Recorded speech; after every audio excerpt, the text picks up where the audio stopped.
Good evening, everybody. I am Vibhu Swain from Power Tech Consultant. Today, we'll start our webinar number 21. Let me share my screen with you all.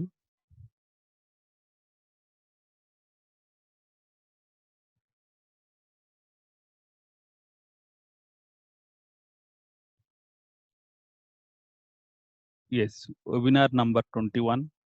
And in this class, we'll discuss on chapter 2, that is boiler, in book 2, that is energy efficiency in thermal utility. So, we'll try to cover treatment of boiler water, the types of blowdown, then how boiler water is treated in a boiler system, and the energy efficiency associated with quality of boiler water. Now, let us read it out. Producing quality steam on demand depends upon properly managed water treatment to control steam purity, deposit, and corrosion. Basically, boiler performance and efficiency and service lives. These are the three important parameters for any boiler. These are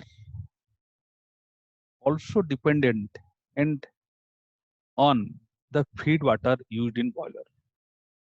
In case the boiler has more contaminant and it has high TDS, it has high minerals, then automatically what will happen?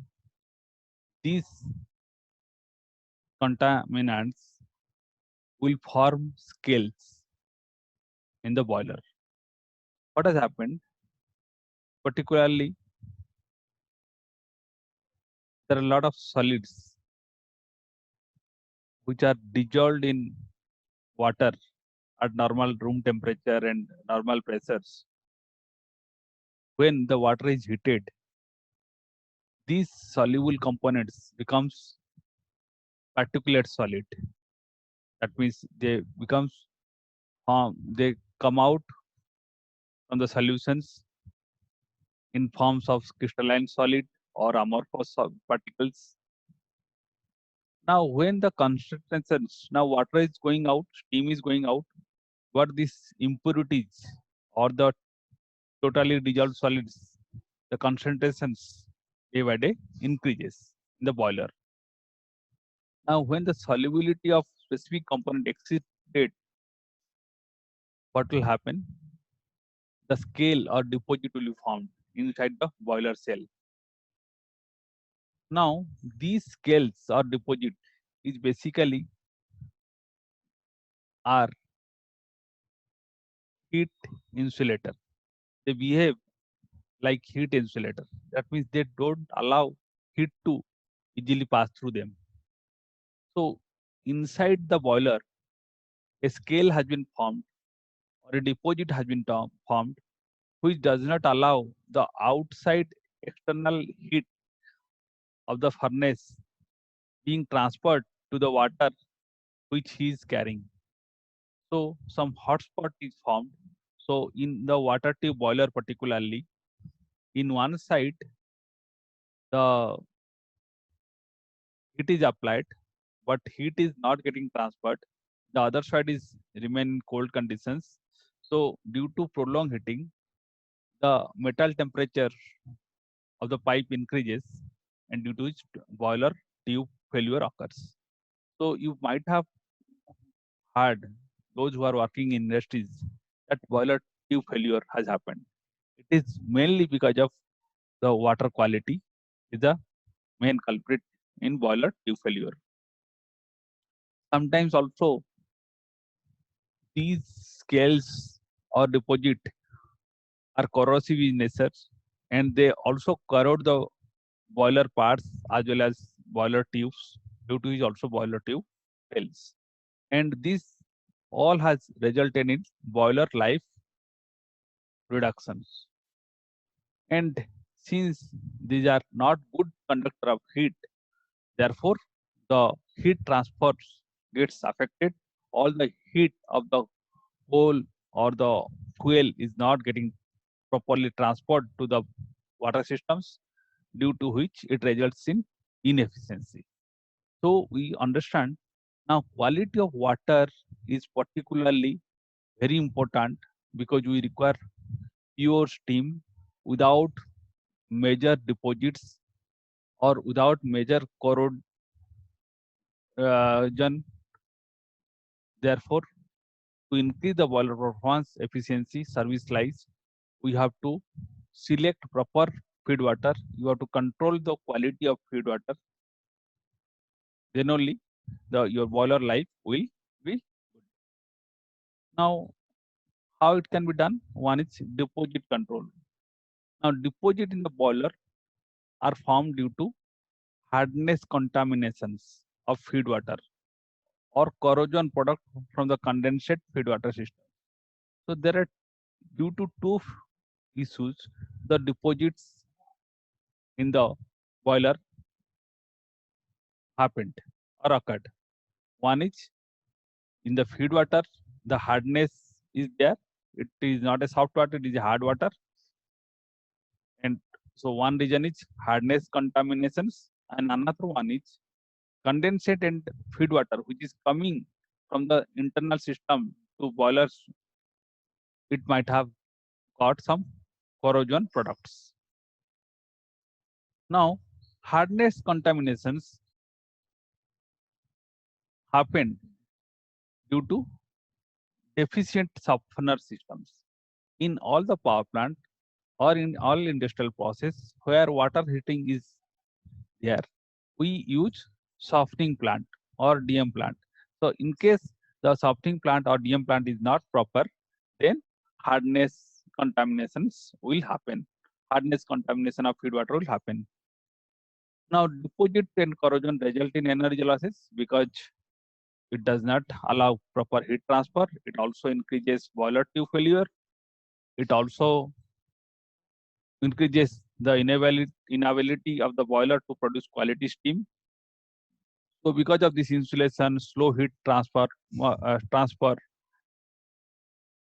the boiler metal temperature rises and it is led to tube failure by overheating.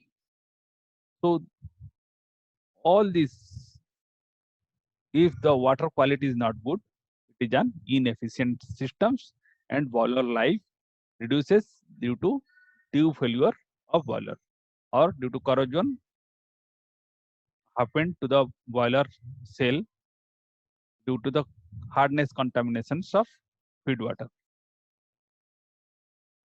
Now, impurities causing deposits. So, who are the impurities?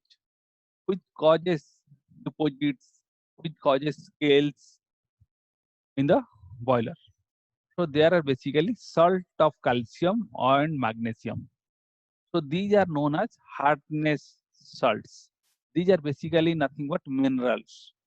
So, these are hardness salts and salts of calcium and magnesium. So calcium bicarbonate, magnesium bicarbonate, they dissolve in water to form an alkaline solutions. So at normal temperatures, they dissolve in water to form an alkaline solutions. So these are known as alkaline hardness. So calcium and magnesium bicarbonates are alkaline hardness. Now when it is heated, when they are heated, they decompose, resulting releasing CO2 and forms soft sludges. Now these sludges can be easily removed by boiling. Since these sludges can be easily removed by boiling, therefore it is known as temporary hardness. Whereas calcium sulfate, calcium chloride, magnesium chloride, or calcium nitrates, magnesium nitrates, etc., when dissolved in water, are chemically neutral. They are known as non-alkaline hardness. They are dissolved in water, but they are chemically neutral. So these are non-alkaline hardness. But when heated, they form hard scale on boiler surface. Since they form hard scale in the boiler surface, therefore they are known as permanent hardness. Now silica, when it is heated, it also form hard silicate scales. Now it also get associated with calcium and magnesium salts, forms calcium magnesium silicates, which has very low thermal conductivity. So silica reacting with calcium and magnesium salts at high temperature form calcium magnesium silicates, and it has low thermal conductivity.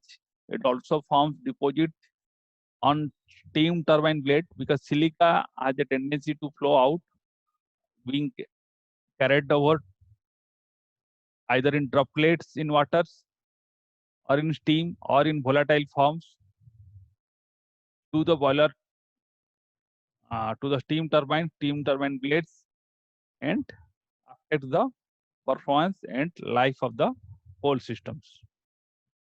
So one is temporary hardness, basically calcium and magnesium bicarbonate. Another one is permanent hardness, calcium and magnesium sulfate, then silica. So these are the basically impurities which causes deposits and scales in the boiler. Now, how we can remove these deposits or impurities? There are two types of boiler water treatment is there. That means we have to treat the feed water to the boiler to remove these impurities. So one is internal water treatment, another one is external water treatment. Now in internal water treatment, we add chemicals to boilers to prevent formation of scales by converting scale forming compound to free flowing sludges, which can be removed by blowdown. That means in the internal treatment, we have to add chemicals. So the impurities will be converted to free flowing sludges and it will be removed by blowing down of the steam and water from the boiler. But this is limited to boiler where feed water is low in hardness salts.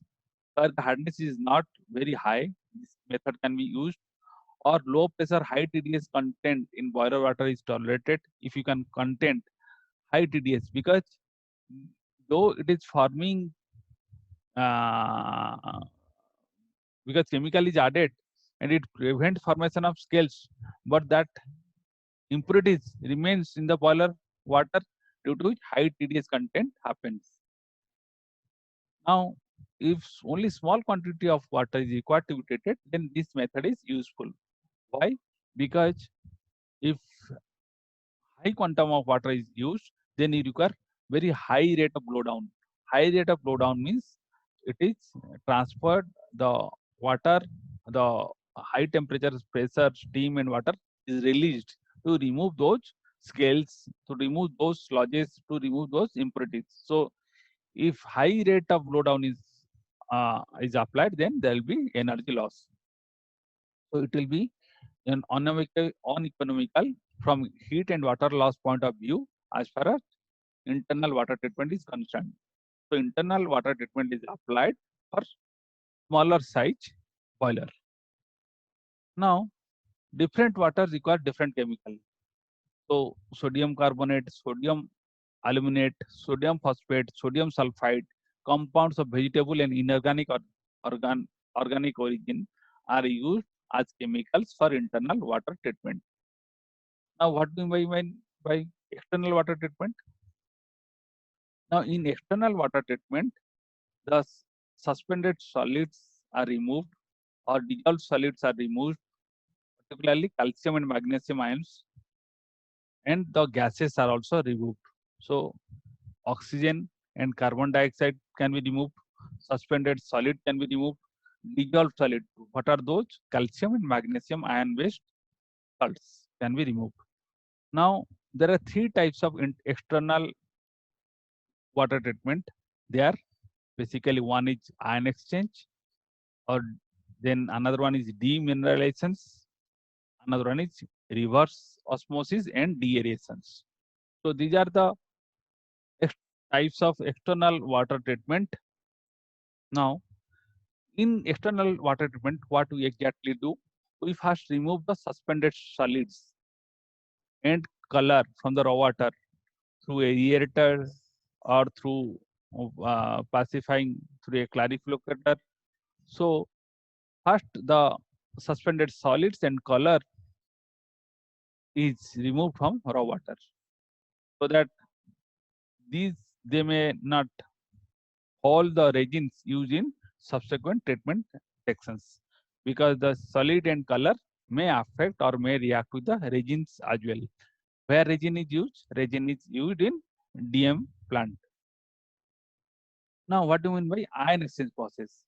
In the ion exchange process, the hardness is removed as water passes through bed of natural zeolite or synthetic resin without formation of any precipitate. What happened? The hard water is passed through natural zeolite or synthetic resin. So this is basically base exchange. That means the calcium and magnesium ions in the salt are exchanged for sodium ions. So resin contains, this is resin Na2R. Basically resin is a very structured and very large molecule based carbohydrate resin, and this sodium based resin reacts with calcium bicarbonate. Now this calcium exchange its base from carbonate to resin. So you get calcium, and sodium goes with bicarbonate component. So in the base exchange, calcium and magnesium ions are exchanged with sodium ions. Now, if that is done, then you get the calcium and magnesium are out, and you get in the regeneration reactions, this resin needs to be recovered. So it is react with sodium chloride solutions to get back again the sodium based resin and calcium chloride. And this process gets repeated. Now, after saturation, regeneration is done with sodium chloride. Sodium salt being soluble do not form scales in the boilers. Now, these sodium salts are basically soluble in the boiler, and therefore it does not form any scales. Now, since the base exchanger only replaces the calcium and magnesium with sodium, it does not reduce the TDS contents. Why? Because TDS contents remains the same. So broke down quantity also does not get reduced, and it also does not reduce the alkalinity, because the ions are just getting exchanged to avoid formation of scales. Calcium and magnesium form scales, so we just need to replace these calcium and magnesium ions with sodium ions, which does not form any scales. But on the other hand, in the process of demineralization, what happens? We totally demineralize the hard water. That means this is a complete removal of all salts, in which we use two methods basically. One is cation resin, another one is anion resins. So in the cation exchange, cation and resin, the cations are of the raw water is exchanged with hydrogen ions. Particularly cation means all positive ions, calcium ions, magnesium ion. So once you remove electrons from a molecule, then automatically or it becomes a positively charged. So calcium, magnesium, hydrogen, there are cations. So in the cation resins, in the first process, the calcium and magnesiums in the raw water exchange with hydrogen ions, producing hydrochloric, sulfuric, and carbonic acids. So these acids are produced. Carbonic acid is removed in degassing tower, in which air is blown through acid tower, acid water. So carbonic acid is removed in the degassing tower. Then water is passed through anion resin, in which it reacts, exchange anions with the mineral acid, that is sulfuric acid, and form water. So in demineralization process, all the salts are removed through resin. First is cation resins, and second one is anion resins. So cation reagents exchange the cations of the water, and subsequently anion reagent exchange the anion ions. Now in the deaeration process, what happens? This is the deaerator. Now where oxygen, carbon dioxide are removed by preheating the feed water. So the boiler feed water comes. These are the spray nozzles. We apply steam here because we require some heat energy for removal of oxygen and carbon dioxide. Now this is the vent which releases the oxygen and carbon dioxide. Now these are scrubbing sections or the dredge. So this is the process in which this feed water, all the gases, dissolved gases are liberated, and we require deaerated. That means without any gas, the boiler feed water contain without any gas. Only deaerated boiler feed water is collected here. Now, why you require carbon dioxide and oxygen to be removed? Because when heated in boiler systems, the carbon dioxide and oxygens are released as gases, and they combine with water to form carbonic acid. So carbonic acid is basically H2CO3, is basically corrodes the life of the equipment and boiler tube. Also it is a it increases the amount of energy needed to achieve heat transfer because of its insulating nature. So it increases the heat transfer rate. It increases the amount of energy required for to achieve the same heat transfer. Also, they reduces the life of the equipment. Therefore, we require oxygen and carbon dioxide to be removed before the feed water goes to the boiler. Now, deaeration can be done in two types. One is mechanical deaeration, another one is chemical deaerations. Basically, in mechanical deaerations, it is works on the principle of Charles and Henry laws of physics, where O2 and CO2 are removed by heating through steam. This is an example of mechanical deaerations. Why? Steam energy used to remove the oxygen and CO2. But in case of chemical deaerations, we mix some chemicals like sodium sulfide, hydrogen. Hydrogen is better. And in the chemical deaerator, these are basically act as chemical oxygen scavenger. That means they find out small traces of oxygen in the boiler feed water, and after which they react with oxygen and goes out of the system. So hydrogen forms nitrogen, sodium sulfide forms sodium sulfate and gets removed. So this is deaeration. Another one is reverse osmosis.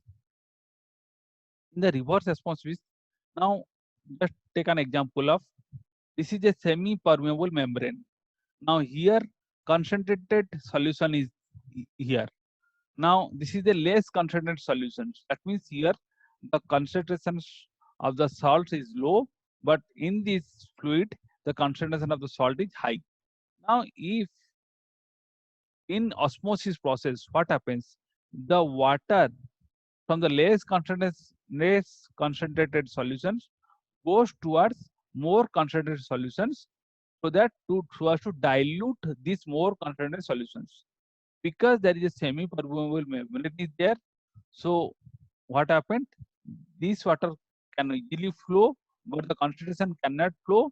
So this water flows and increases the head of the or level of the water in the other side of the container. Now just apply some pressure here. Now, if we apply some pressure here, so this is the more concentrated solutions, this is the less concentrated solution. What will happen? The water from more concentrated solution will go towards less concentrated solutions. So, through the semi-permeable membrane because of application of pressure. So, now this process is known as reverse osmosis, whereas this process is known as osmosis.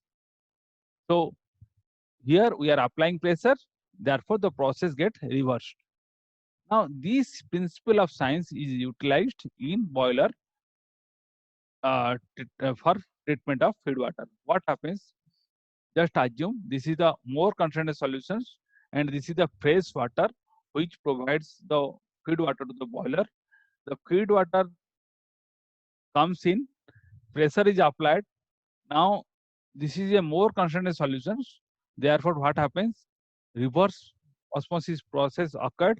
Then the water goes through the semi-permeable membrane and to the other side of the container, and we get clear or fresh water for use in boiler.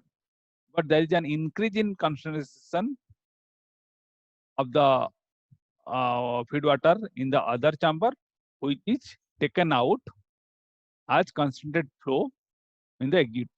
So feed water is going, concentrate is coming out.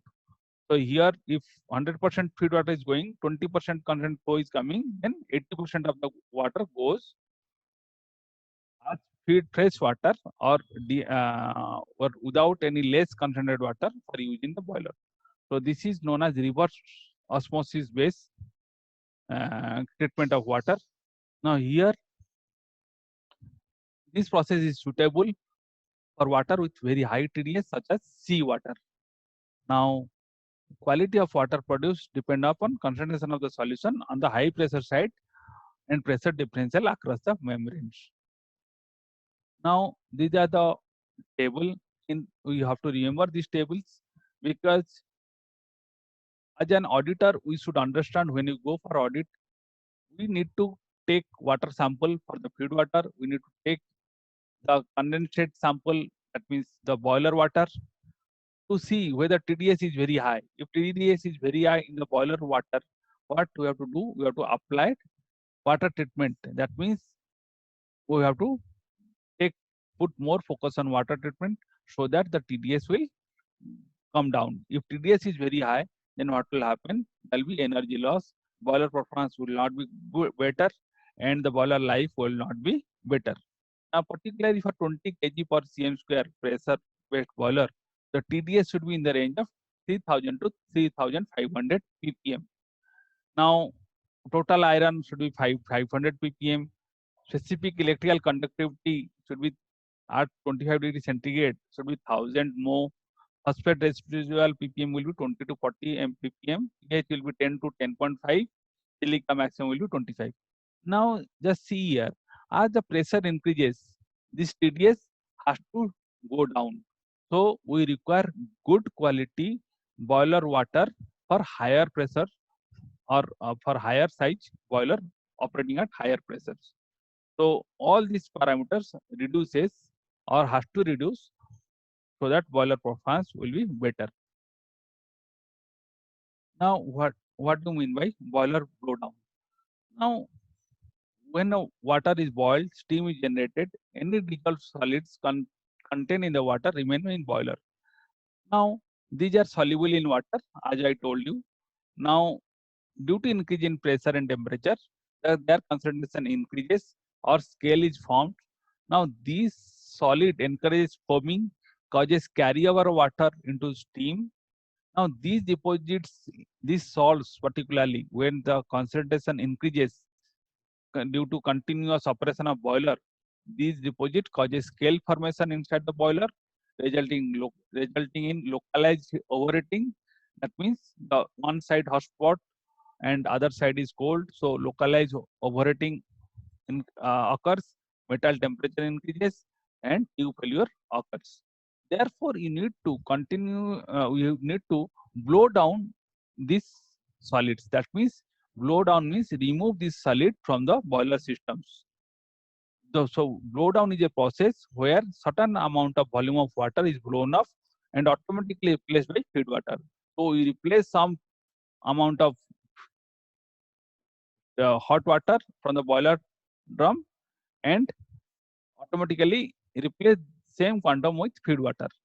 So maintaining the optimum level. By that we maintain the optimum level of the total dissolved solids in the boiler water. So these are the recommended TDS level for various boilers. Lancashire is it can take higher TDS water boiler water, and this figure or table you may remember. Now, conductivity as indicator of boiler water quality. That means it is very difficult for any engineer to measure the total dissolved solids. in boiler water systems. But if total dissolved soil is there, that means the minerals are there, then what will happen? The water will be behave like a conductor. So DM water will not behave like a conductor because it is demineralized. So in case a rise in conductivity increases indicates that there is a mineralizations or TDS or contaminations are present. So if conductivity is better in water, boiler feed water, it is not a good sign. So electrical conductivity indicates the rise in contaminations of the boiler water.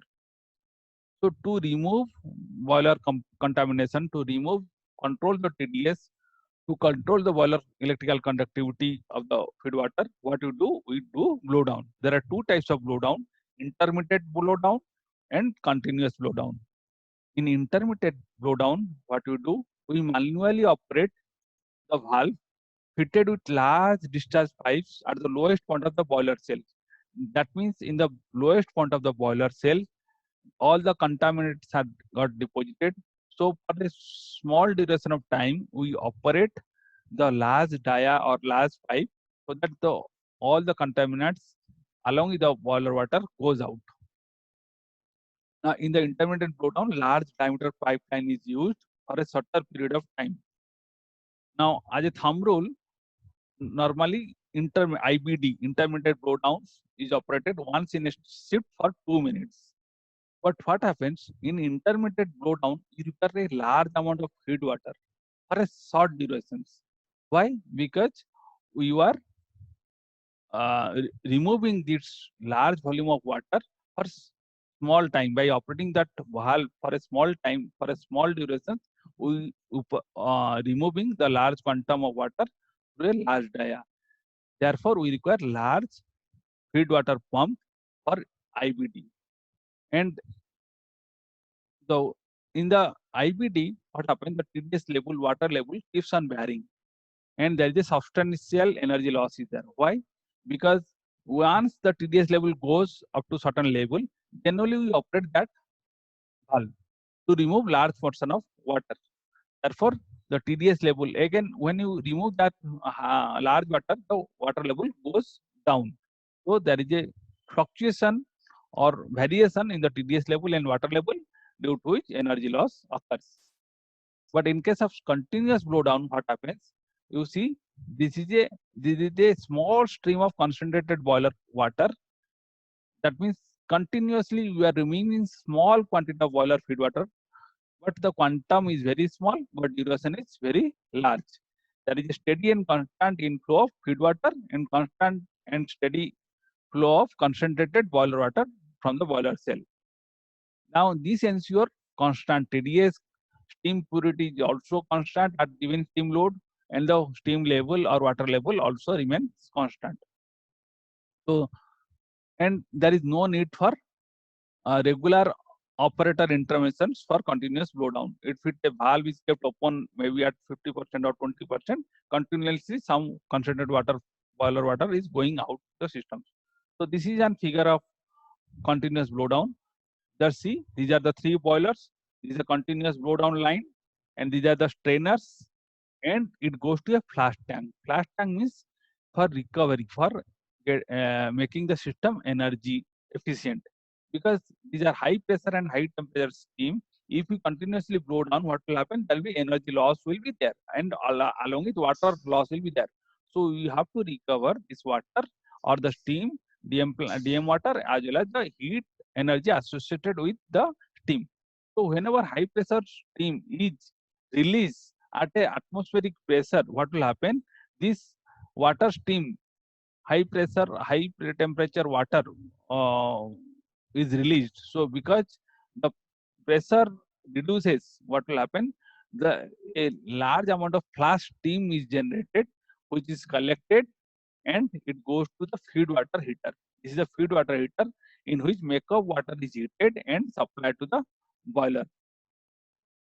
Now, in this case, this is a flash tank where the by reducing the pressure from, let us say, 20 kg per cm square to atmospheric pressure, we recover the flash steam. The contaminated water or hot water is taken out in the heat exchanger, again in which the makeup input to the feed water. This is the makeup water is passed to this heat exchanger. It also take care some amount of heat of the contaminant concentrated hot water, and this so that makeup water is heated and goes to the feed water. And the feed water in the feed water heater, the steam energy, flash steam is collected and utilized for heating the feed water. So this is an energy efficiency project. This flash tank heat exchanger are applied to recover some amount of energy from the continuous blow down. Now blow down calculations. Blow down calculation is basically now quantity of blow down required to control the boiler water solid concentration is calculated as per the following. How to calculate the blow down? Let us first you have to know three parameters: feed water TDS, what is the makeup water percentage, maximum permissible TDS in boiler water. This will come from the design data, and you have to take lab data, feed water TDS, makeup water percentage, and maximum permissible TDS. Now let us take this example. Let us say the maximum permissible TDS in the package boiler is 3000 ppm. That means this much of TDS is allowed.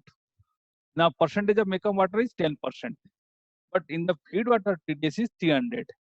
So what is the percentage of blow down is required? 300. That is the feed water TDS.